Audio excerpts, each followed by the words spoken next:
പുതിയ കാലത്തെ സ്ഥലപരിമിതിക്കും പാരിസ്ഥിതിക പ്രശ്നങ്ങൾക്കുമുള്ള പരിഹാരമെന്നോണമാണ് ഇരിങ്ങാലക്കുട രൂപതയുടെ കീഴിലുള്ള വല്ലക്കുന്ന് സെന്റ് അൽഫോൺസ ദേവാലയത്തിലെ ഈ മാറ്റം. ഇരുനില കെട്ടിടങ്ങളിലായി സെൽ മോഡലിൽ കല്ലറകൾ തയ്യാറാക്കിയുള്ള സെമിത്തേരി. കണ്ടാൽ ഒരു പാരിഷ് ഹാൾ അല്ലെങ്കിൽ ഒരു ഷോപ്പിംഗ് മാൾ എന്ന് തോന്നിക്കും. എന്നാൽ അകത്തേക്ക് കയറിയാൽ 2 നിലകളിലായി 6000 ചതുരശ്ര അടിയിൽ 388 കല്ലറകളാണ് ഇവിടെ ഒരുക്കിയിട്ടുള്ളത്. കേരളത്തിൽ മറ്റൊരിടത്തും ഇത്തരമൊരു സെമിത്തേരി ഉണ്ടാകാൻ ഇടയില്ല. 3 കോടി രൂപ ഇടവക ജനങ്ങളിൽ നിന്ന് പിരിവിട്ടെടുത്താണ് നിർമ്മാണം പൂർത്തിയാക്കിയത്. ചൂടും മഴയും തുടങ്ങി ഏതു തരത്തിലുള്ള കാലാവസ്ഥയായാലും സംസ്കാര ചടങ്ങിൽ എല്ലാവർക്കും കൃത്യമായി പങ്കെടുക്കാൻ കഴിയും.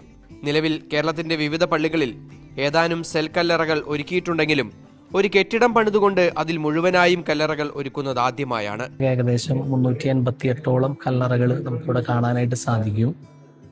അതുപോലെ തന്നെ ഒരു ക്രൈസ്തവ ദർശനം, മരണത്തിനപ്പുറം ഒരു ജീവിതം ഉണ്ടെന്നുള്ള ക്രൈസ്തവ ദർശനത്തെ മുറുകെ പിടിച്ചുകൊണ്ടാണ് ഇങ്ങനത്തെ ഒരു സെമിറ്ററി ഇവിടെ രൂപീകൃതമായത്. പഴയകാല തുറന്ന സെമിത്തേരികളുടെ സമീപത്തെ താമസക്കാർക്ക് അനുഭവിക്കേണ്ടി വരുന്ന പാരിസ്ഥിതിക പ്രശ്നങ്ങളും പുതിയ സെമിത്തേരിയിലൂടെ ഇല്ലാതാകും.